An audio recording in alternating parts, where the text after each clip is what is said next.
Besties welcome to my blog. তো আজকে আমার মর্নিং রুটিনটা শেয়ার করছি কি হয়েছে আজকে। আমি সকালবেলা উঠে আমার খুব খিদে পেয়ে যায়, তো আমি পান্তা ভাত খাই।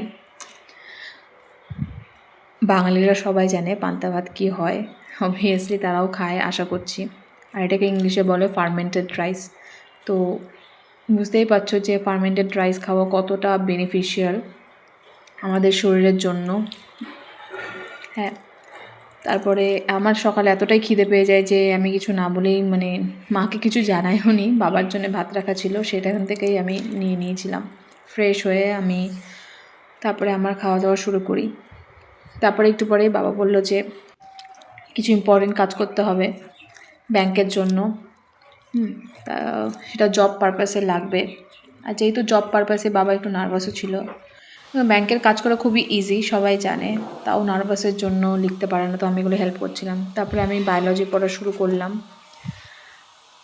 সকালবেলা উঠে আমার বায়োলজি পড়তে খুবই ভালো লাগে। আর সবাই জানে যে নিটের জন্য বায়োলজি খুবই স্কোরিং। তো আমি এই চ্যাপ্টার আজকে রিভিশন দিলাম। আজকে এই পর্যন্তই। Thank you. প্লিজ সবাই সাবস্ক্রাইব করে